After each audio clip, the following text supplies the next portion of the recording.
Bonjour à tous, bonjour à toutes, Christ est ressuscité. Nous sommes confinés, nous ne pouvons pas nous réunir dans notre Église, mais nous sommes unis par les liens invisibles spirituels. Et ensemble, nous allons fêter cette résurrection du Christ, qui est aussi la promesse de notre résurrection. Pour cela, nous aurons des moments musicaux, d'orgue, de cantiques interprétés par différents membres de la paroisse. Et puis, nous aurons un temps de lecture biblique, de méditation biblique et de prière. Ensemble, nous rentrons dans cette célébration et nous demandons à l'Esprit Saint de pénétrer davantage dans nos cœurs.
Dans la gloire de ton ciel, Dieu est venu sur terre, Fils aimé du Dieu éternel, tes bras tu as ouverts, ta grâce a bouleversé le cours de notre humanité.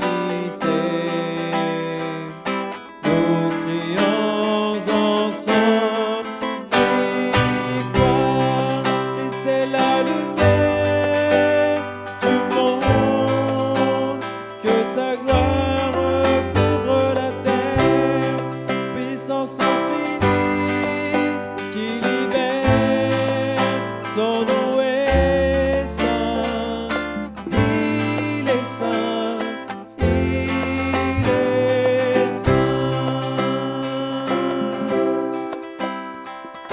Nous les fils et les filles du roi, entendons chaque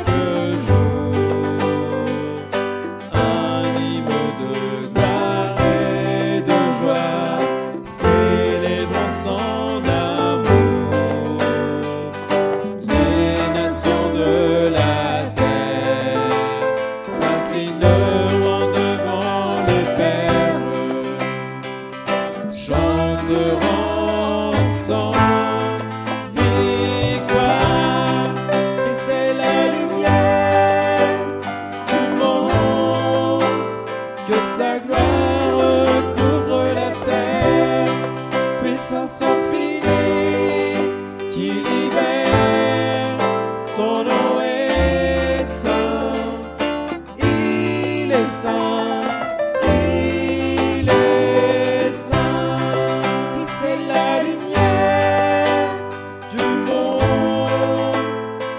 Sa gloire couvre la terre, puissance infinie qui libère, son nom est saint, il est saint, Christ est saint.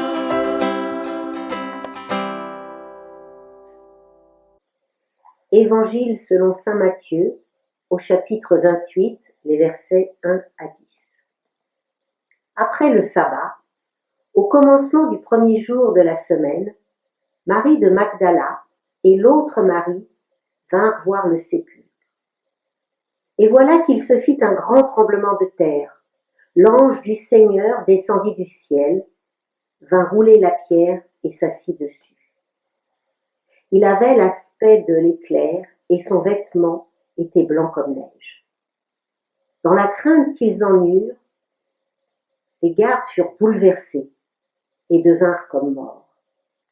Mais l'ange prit la parole et dit aux femmes: Soyez sans crainte, je sais que vous cherchez Jésus, le crucifié.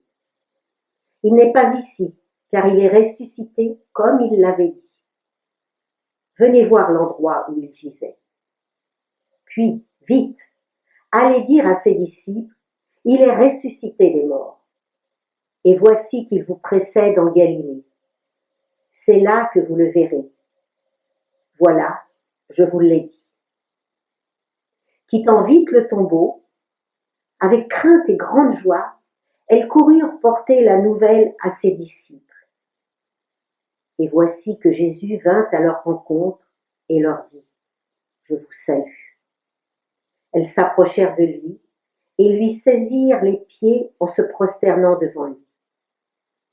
Alors Jésus leur dit: Soyez sans crainte, allez annoncer à mes frères qu'ils doivent se rendre en Galilée, c'est là qu'ils me verront. Seigneur, ta parole est la vérité, sanctifie-nous par la vérité. Amen.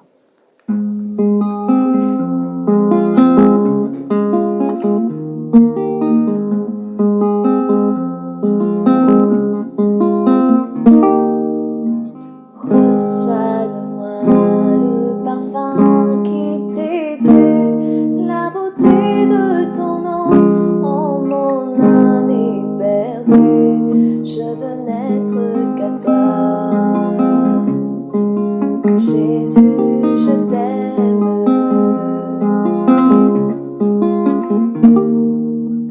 Reçois du peu que je trouve à donner, tout l'amour que mes yeux n'ont pas su te montrer.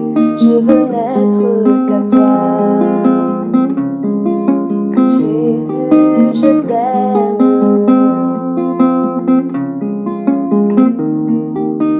Rien n'est plus beau que ton nom. Rien n'est plus saint que le sang du pardon. Je veux n'être qu'à toi. Je veux n'être qu'à toi. Je veux n'être qu'à toi. Jésus, mon roi.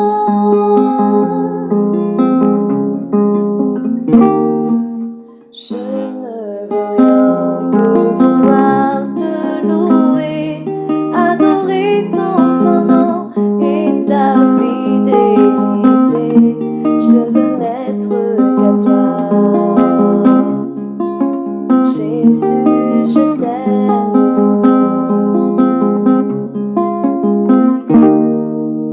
Je veux porter lavé à ta croix les pensées que mon cœur dans le cœur de tes voix.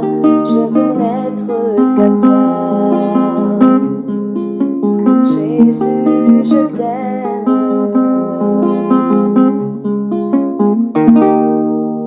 Rien n'est plus beau que ton nom. Rien n'est plus saint que le sang du pardon. Je veux n'être qu'à toi. Je veux n'être qu'à toi. Je veux n'être qu'à toi. Jésus, mon roi.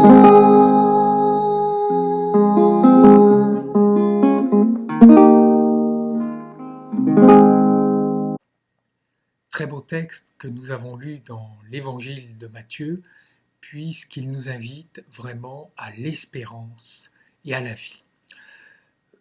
Alors au début, ça ne commence malheureusement pas par la vie, ça commence de manière très sombre.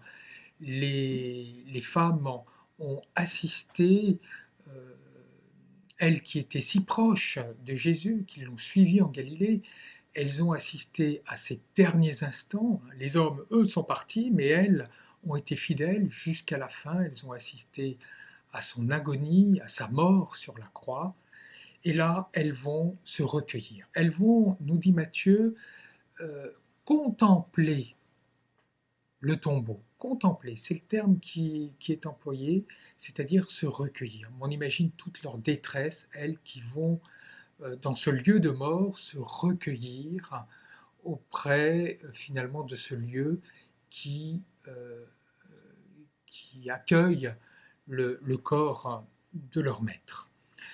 Eh bien, dans cette période très mortifère, dans cette période très difficile, il y a des signes de vie. Le premier, d'abord, on est le premier jour de la semaine. Le jour, en tout cas, la lueur, peut-être pas le jour, mais en tout cas, on est à la lueur du premier jour de la semaine. Qu'est-ce qui se passe? À quoi ça nous renvoie? Le premier jour de la semaine, ça nous renvoie à la création. Le premier jour de la semaine, qu'est-ce que Dieu a fait? Il a commencé la création par la lumière d'abord, et ensuite l'harmonie, et après la vie. Donc là, déjà, Matthieu nous dit, il y a un espoir de vie, il y a la lumière qui commence à poindre. Deuxième signe, il y a un tremblement de terre. Ça nous renvoie tout de suite, vous qui connaissez bien votre Bible, à Moïse qui monte sur le mont Sinaï pour recevoir les tables de la loi, et Dieu va se manifester à lui, mais juste avant cette manifestation, il y a un tremblement de terre qui annonce que Dieu va se manifester. Et justement, c'est ce qui va se passer. Dieu va se manifester, l'ange du Seigneur va se manifester. Il descend du ciel, c'est-à-dire il descend du ciel. Le ciel, c'est le lieu symbolique de Dieu. Il descend pour se mettre au niveau des femmes, pour se manifester aux femmes.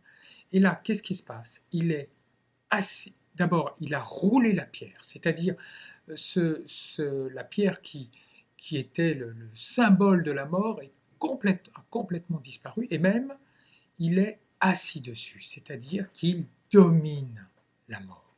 C'est ça, voilà, les signes qui sont envoyés aux femmes. En plus, cet ange du Seigneur est habillé en blanc, symbole de joie, symbole de vie. Donc, vraiment, les femmes ont une multitude de signes. Ce premier jour de la semaine, où la pierre est roulée, où l'ange en blanc est assis sur cette pierre, elles ont des signes de vie. Dieu leur dit, voilà, la vie continue. La mort n'a pas le dernier mot. Eh bien, pour nous, aujourd'hui, qui traversons, il faut le dire, une période assez difficile, dans un confinement qui est comme un enfermement, où nous pouvons avoir peur à juste titre de la maladie, puisqu'il y a vraiment beaucoup de personnes dans notre pays qui sont malades, des milliers de morts, des millions de chômeurs. Enfin, je veux dire, c'est une période finalement très mortifère, très difficile, donc on peut avoir peur pour nous-mêmes, pour nos proches. Eh bien, Dieu, dans cette période très noire, très mortifère, Dieu, comme il l'a fait aux femmes, nous envoie des signes de vie. Il faut simplement arriver à les percevoir. Et il y en a des signes de vie.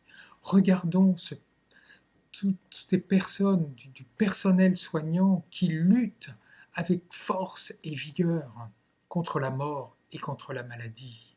Regardons ces signes de solidarité dans certains endroits qui ont lieu, comme dans notre Église. Regardons cette nature au printemps qui commence à reprendre force et vigueur. Regardons aussi ces derniers jours la luminosité dont nous avons pu bénéficier. Tout cela, ce sont des signes que Dieu nous envoie pour dire la mort n'a pas le dernier mot. Mais ces signes, il faut les percevoir. Les femmes qui vont les percevoir, ces signes, parce qu'elles ont justement côtoyé Jésus. Mais les gardes, eux, vont pas les percevoir. Ces gardes qui sont envoyés par les ennemis de Jésus, en quelque sorte, pour garder simplement un cadavre. Pour eux, c'est le cadavre d'une personne qui est comme un usurpateur. Eh bien, ces gardes, plutôt que de voir des signes de vie, ils vont avoir peur. Quand il va y avoir ce tremblement de terre, c'est cet ange du Seigneur qui apparaît, ils vont avoir peur, ils vont être comme morts.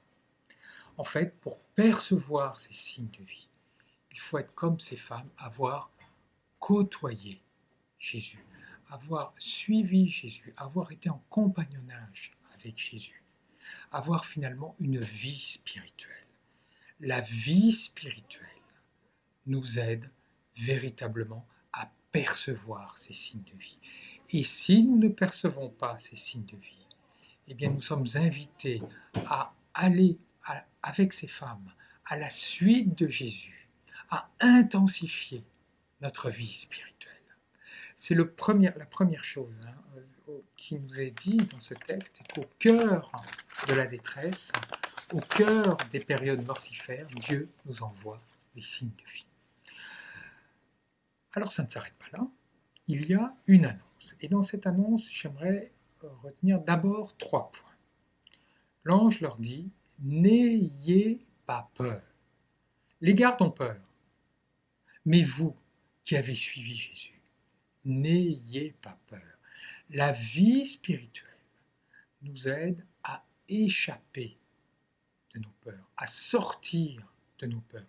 Finalement, toute spiritualité, toute religion qui plongerait les fidèles dans la peur du lendemain, dans la peur du jugement de Dieu, dans la peur de Dieu, cette spiritualité, cette religion ne vient pas de Dieu. La véritable spiritualité nous fait échapper de nos peurs.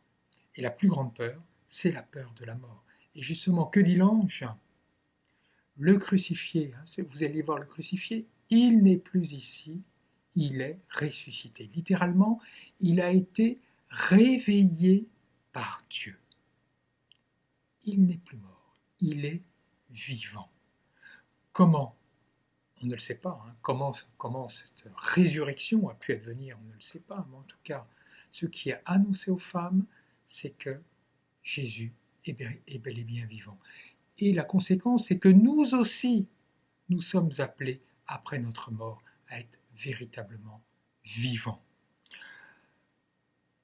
Une chose importante, c'est que l'ange dit le crucifié. Il parle de Jésus comme le crucifié. C'est-à-dire le fait qu'il soit vivant n'enlève pas le fait qu'il a beaucoup souffert, qu'il a agonisé, qu'il a été crucifié et qu'il est mort.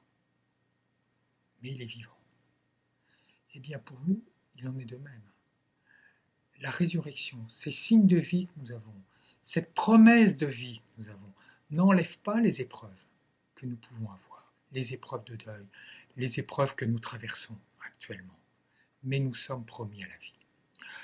La troisième chose, donc l'absence, l'invitation à ne plus avoir peur, l'annonce de la résurrection, c'est « Venez voir l'endroit où il gisait, où le corps de Jésus était. » Oui, venez voir. C'est-à-dire, voir, c'est véritablement faire une expérience. L'ange invite les femmes à faire l'expérience que Jésus est véritablement ressuscité, à faire l'expérience que Dieu est plus fort que la mort, que le Dieu, c'est un Dieu de vie et non un Dieu de mort. Voir, c'est faire une expérience, elles sont invitées à faire cette expérience, et c'est ce qu'elles vont faire. Eh bien nous, chers amis, la résurrection, la foi au Dieu de vie, ce n'est pas des dogmes, ce n'est pas un dogme, c'est une invitation à faire une expérience au plus profond de nous, avec notre vue, la vue du cœur. Ça, c'est une chose vraiment très très importante. La foi, la vie spirituelle, ce n'est pas simplement de l'intellectuel, mais c'est une expérience. Est-ce que nous faisons véritablement l'expérience du Dieu vivant, du Christ ressuscité? Si nous ne la faisons pas, intensifions aussi davantage notre vie spirituelle. Donc il y a l'annonce avec 3 points importants. Ne plus avoir peur, l'annonce de la résurrection, donc, et puis à faire l'expérience de la résurrection. Il y a un 4e point. L'ange va dire aux femmes, allez dire aux disciples que Jésus est ressuscité, et puis invitez-les à le rencontrer en Galilée. Là, Jésus les attend. Les femmes étaient passives au départ. Et bien là, elles sont invitées à être actives. Pourquoi elles peuvent être actives? Parce que justement, elles ont fait une expérience spirituelle. Finalement, nous ne pourrons nous-mêmes que partager notre foi, évangéliser, comme on dirait, témoigner de notre foi, si nous avons fait une expérience spirituelle. C'est comme si j'ai vu un film absolument extraordinaire, eh bien je suis capable d'en parler. C'est pas, si je vous dis, voilà, j'ai vu un film extraordinaire, je vais en parler vraiment avec conviction. Mais si je vous dis, voilà, on m'a parlé d'un film qui est bien et tout, ce n'est pas du tout la même chose, parce que j'en ai pas fait l'expérience. Pareil pour une lecture, ou que sais-je. Donc, nous pourrons témoigner de notre foi si nous avons fait au plus profond de nous l'expérience spirituelle, l'expérience du Dieu vivant. Et d'ailleurs, les femmes, que leur dit l'ange? Il leur dit, vous direz aux disciples, d'aller voir Jésus en Galilée, c'est-à-dire d'aller eux-mêmes faire l'expérience, c'est-à-dire que les femmes sont invitées non pas simplement à annoncer la résurrection de Jésus, mais aussi à inviter les disciples à faire l'expérience de Jésus ressuscité. C'est ça aussi le témoignage, c'est inviter nos proches à faire une expérience, pas simplement à avoir des croyances, ça n'a pas vraiment d'intérêt, à faire une expérience. Comme si je reprends l'exemple du film, le film merveilleux que j'ai vu, bien de dire, va voir aussi ce film, je suis sûr qu'il te fera du bien comme il m'a fait du bien. Donc cette rencontre, en tout cas cette annonce de l'ange, c'est une invitation à ne plus avoir peur, à faire une expérience spirituelle et à inviter aussi nos proches à faire une expérience spirituelle. Alors il y aurait eu bien d'autres choses à dire sur ce texte, notamment pourquoi est-ce que juste après l'ange, Jésus apparaît aux femmes. Pourquoi est-ce qu'elles ont besoin finalement de deux apparitions, en quelque sorte, de deux expériences? Vous relirez le texte, elles sont dans la joie, mais elles ont peur après leur première expérience. Donc ça nécessiterait vraiment d'approfondir. Et puis, la deuxième chose qu'il aurait été intéressant de dire, d'approfondir, c'est que les disciples sont invités à se mettre en route en Galilée pour rencontrer Jésus. Pourquoi est-ce que Jésus n'apparaît pas directement à eux? Comme s'il y avait, pas un effort, mais en tout cas à montrer que nous sommes ouverts à Dieu pour faire cette expérience. En tout cas, retenons plusieurs choses importantes pour cette fête de Pâques, ce mystère de Pâques. D'abord, Dieu met dans nos vies, comme il a mis auprès des femmes, des signes de vie dans les périodes difficiles. Et deuxièmement, il nous invite à plus avoir peur, à faire l'expérience du Dieu vivant et ensuite à partager notre expérience. À toi la gloire, ô ressuscité, à toi la victoire pour l'éternité, brillant de lumière, l'ange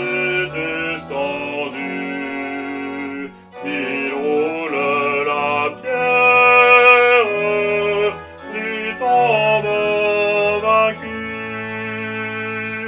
À toi la gloire, ô ressuscité. À toi la victoire pour l'éternité. Vois-le paraître, c'est lui, c'est Jésus, ton sauveur, ton maître, oh ne doute plus. Sois dans l'allégresse, peuple du Seigneur, et redis sans cesse, le Christ est vainqueur. À toi la gloire, ô ressuscité. À toi la victoire pour l'éternité.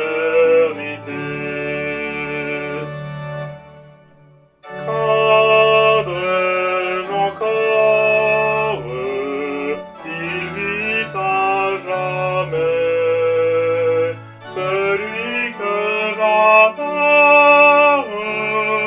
le prince de paix. Il est ma victoire, mon puissant soutien, ma vie et ma gloire. Non, je ne crains rien. À toi la gloire, ô ressuscité. À toi la victoire pour l'éternité.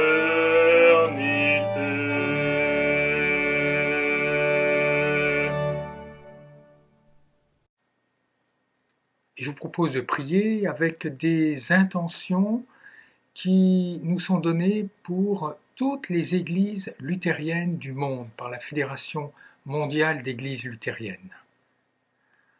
Ensemble, prions pour l'Église, pour la terre, pour le monde, pour toutes les personnes dans le besoin et pour tous les membres de la famille de Dieu. Prions le Dieu vivant, prions le Dieu qui a ressuscité son Christ et qui nous ressuscite. Nous prions pour toute la création. Nous prions pour la paix et la justice, pour les pouvoirs publics, pour toutes les personnes qui souffrent du Covid-19, physiquement et de bien d'autres manières.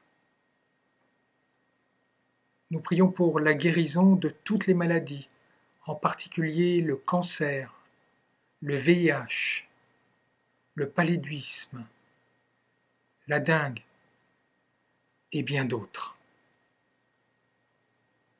Nous prions pour les réfugiés, les personnes déplacées, pour celles et ceux qui n'ont plus d'espérance dans leur nuit, pour l'Église afin qu'elle proclame l'évangile du Christ ressuscité à temps et à contre-temps.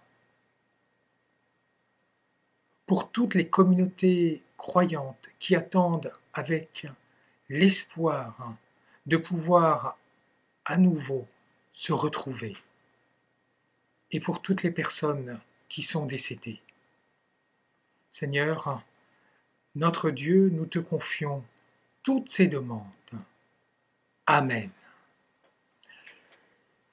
Et nous terminons avec la prière, notre temps de prière avec les mots de Friedrich Christoph Oettinger. Seigneur, donne-moi du courage pour changer les choses qui peuvent l'être. Donne-moi la patience pour supporter celles que je ne peux pas changer et donne-moi la sagesse pour distinguer celles que je peux changer de celles que je ne peux pas changer. Amen. Et que le Christ ressuscité nous accompagne tous les jours de cette semaine.